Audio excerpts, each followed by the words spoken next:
নমস্কার বন্ধুরা, কেসি কিচেনে সবাইকে স্বাগত। আজ আমি নিয়ে এসেছি ছোলার ডাল দিয়ে একটা সয়াবিনের রেসিপি। চলো দেখে নিই কীভাবে বানাচ্ছি। দেখো, কিছুটা ছোলার ডাল আর সয়াবিনকে ভালো করে গরম জলে প্রথমে ধুয়ে নিলাম। ধুয়ে এর মধ্যে আরও জল দিয়ে আমি এগুলোকে চড়িয়ে দিয়েছি, তবে সেটা আমার দেখানো হলো না ক্যামেরাটা অফ হয়ে যাওয়ার জন্য। তারপরে দেখো, এইদিকে ছোলার ডাল আর সয়াবিনটা বেশ কিছুক্ষণ ধরে ফুটতে থাকবে, তাহলেই কিন্তু সেদ্ধটা হয়ে যাবে। তবে ছোলার ডালটা কিছুক্ষণ আগে, আমি প্রায় 1 ঘন্টা আগে ভিজিয়ে রেখে দিয়েছিলাম, তাতে সহজে সেদ্ধ হতে একটু সময়টা কম নেবে। এরপরে এর মধ্যে নুন আর হলুদটা আমি দিয়ে দেবো। নুনটা খুবই কম পরিমাণ দিলাম আর হলুদ 1 চামচের মতো দিয়ে দিলাম। দিয়ে দেওয়ার পরে এটা খুব ভালো করে কিন্তু সেদ্ধ হতে সময় নিয়ে সেদ্ধ হতে হবে। এইদিকে ততক্ষণে মশলাটা আমি করে নিই। দেখো, কিছুটা রসুন, কিছুটা আদা, একটা বড় সাইজের টমেটো, 2টো কাঁচা লঙ্কাকে আমি পেস্ট করে ওইদিকে রেখে নিলাম। দেখো, পেস্ট করে রেখে নিয়েছি। তারপরে এইদিকে ফিরে এসে দেখাচ্ছি। দেখো, মোটামুটি আমার সয়াবিন আর ছোলার ডাল সেদ্ধ হয়ে গেছে। সেদ্ধ হয়ে যাওয়ার পর আমি গ্যাস থেকে নামিয়ে নিলাম। নামিয়ে নেবার পর একটা প্যান বা কড়াই চড়িয়ে দিলাম।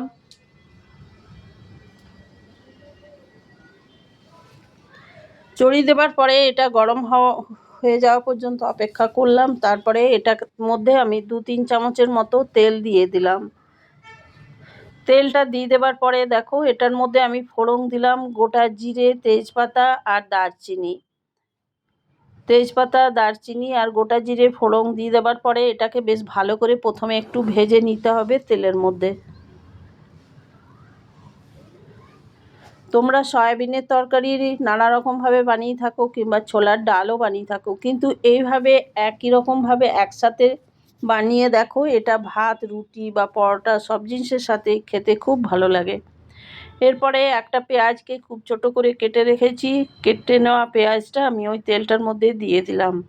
পেঁয়াজটা খুব ভালো করে লাল করে ভেজে নেওয়া পর্যন্ত আমি নাড়িয়ে যাব বা ভেজে যাব। দেখো, পেঁয়াজটা মোটামুটি একদম ভাজা হয়ে গেছে, লাল হয়ে গেছে। এবার ওইদিকে যে মশলাটা আমি পেস্ট করে রেখেছি সেই মশলাটা আমি এটার মধ্যে দিয়ে দেবো। পুরো মশলাটা এটার মধ্যে আমি দিয়ে দিলাম। দিয়ে দেওয়ার পরে মশলাটা বেশ কিছুক্ষণ ধরে এটাকে কষিয়ে নেব।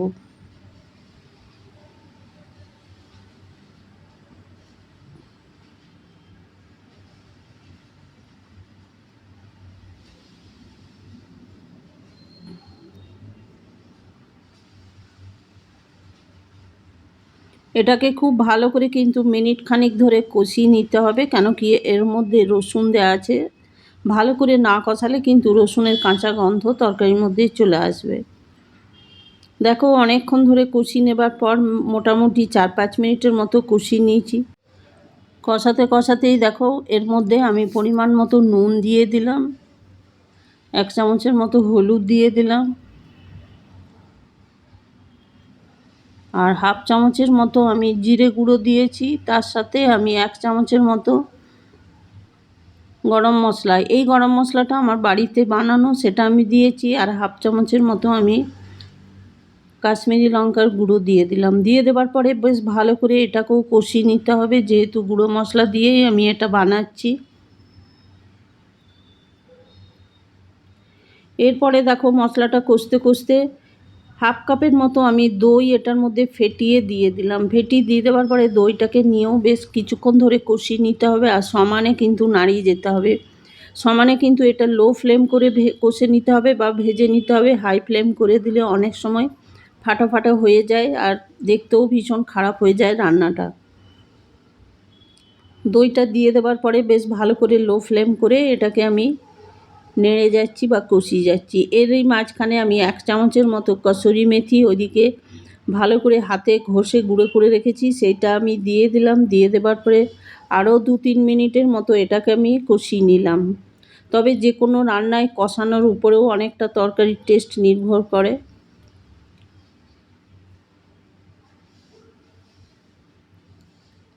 এরপরে আমি পুরো মশলাটা অনেক কষিয়ে নেবার পর ওইদিকে যে সয়াবিন আর ছোলার ডালটা আমি সেদ্ধ করে রেখেছি সেইটা আমি এটার মধ্যে দিয়ে দিলাম।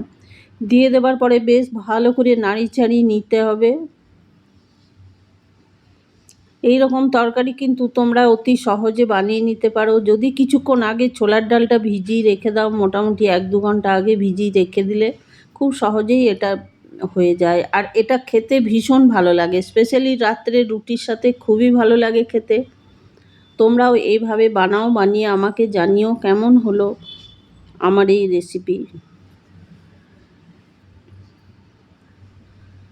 এরপরে দেখো মোটামুটি এটার গ্রেভিটা একটু বেশ মাখা মাখা হবে, তবেই কিন্তু খেতে ভীষণ ভালো লাগবে। এটা আমি হালকা আঁচে একটু ফুটিয়ে নেবো। ফুটিয়ে ঠিক নামাবার কিছুক্ষণ আগে আমি 1 চামচের মতো এটাতে বাটার দিয়ে দিলাম। তোমরা যদি বাটার না থাকে হাতের কাছে তো বাদ দিলেও চলবে, তবে বাটার দিলে দেখবে যে কোনো তরকারির ডাল বা ছোলার ডাল খেতে ভীষণভাবে ভালো লাগে। এরপরে আমি বাটারটা দিয়ে দেওয়ার পর গ্যাসটা বন্ধ করে দিলাম। গ্যাসটা বন্ধ করে দিয়ে বাটারটাকে হাতায় করে কিছুক্ষণ নেড়ে চেড়ে নেব, তাহলে বাটারটা পুরোটার মধ্যে মাখানো যাবে আর গলেও যাবে। এরপরে দেখো আমি একটা বাটির মধ্যে উঠিয়ে নেব। বেশ কিছুক্ষণ তার আগে ঢাকা দিয়ে আমি রেখে দিলাম। ঢাকা দিয়ে রেখে দেওয়ার পর আমি ঢাকা খুলে একটা বাটির মধ্যে আমি উঠিয়ে সার্ভ করে দিলাম। আমার রেসিপি যদি তোমাদের ভালো লেগে থাকে তো লাইক, শেয়ার ও কমেন্ট অতি অবশ্যই করে দিও। নূতন বন্ধুদের সাবস্ক্রাইব করার অনুরোধ রইল। তোমরা সকলে ভালো থেকো, সুস্থ থেকো। ফিরে আসছি পরের কোনো রেসিপি নিয়ে। ধন্যবাদ।